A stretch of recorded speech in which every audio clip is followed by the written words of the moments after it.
ভারতের পশ্চিমবঙ্গে দুর্গাপূজায় যেন অপরিহার্য পদ্মার ইলিশ। প্রতি বছর তাই পূজা এলেই চাহিদার তুঙ্গে থাকে বাংলাদেশের জাতীয় এই মাছ। স্বাদে পুষ্টিতে অনন্য ইলিশের চাহিদা মেটাতে এবারেও যশোরের বেনাপোল স্থলবন্দর দিয়ে শুরু হয়েছে ইলিশ রপ্তানি।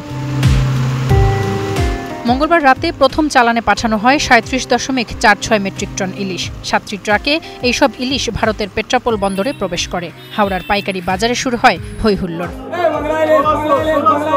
পশ্চিমবঙ্গে পদ্মার ইলিশ মিললেও দাম নিয়ে তৈরি হয়েছে অস্বস্তি। ক্রেতারা বলছেন, এত দামে ইলিশ খাওয়া কঠিন। স্বাদ এবং সাধ্যের নাগাল না থাকায় ইলিশ খাওয়ার শখ বিসর্জন না দিয়ে উপায় থাকছে না। পাইকারি এক পেটি ১৬০০ টাকা বলেছি, ১ কিলো সাইজ, ওরা বলছে ১৭০০। আমাদের বাজারে চলবে না, ওই জন্য বাজারে এখন সামনে পূজা, মাছ খাবে না, তো মাছ ১৭০০ টাকা বিক্রি হবে না বাজারে। এদিকে গুজরাটের বাজার থেকে আসা ইলিশ ৫০০ থেকে ৬০০ টাকায় মিলে যাচ্ছে। ফলে সাধারণ ক্রেতা এখন সেই দিকেই ঝুঁকছেন। আর বিক্রেতারাও বলছেন, কম দামে পদ্মার ইলিশ বিক্রি একেবারেই সম্ভব নয়। বাজারে একটু দামটা বেশি হয়, তাই বলে একটু হিমশিম আমরা খাচ্ছি। গুজরাতে ইলিশ সঙ্গে এটা ১০০০ টাকা হেরফের, ৮০০-৯০০। সেই মানে যেখানে আমি ৫০ কিলো নিই, ৬০ কিলো নিই, ১০০ কিলো নিই, ওই পরিমাণে আমি ২০ কিলো নিচ্ছি। মোটামুটি মাছ ভালো আছে, এখন রেট চলছে ওই ১৮০০-১৯০০ টাকা।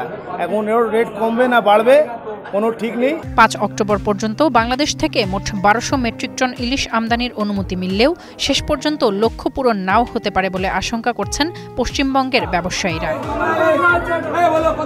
তাসফিয়া তামান্না, স্টার নিউজ।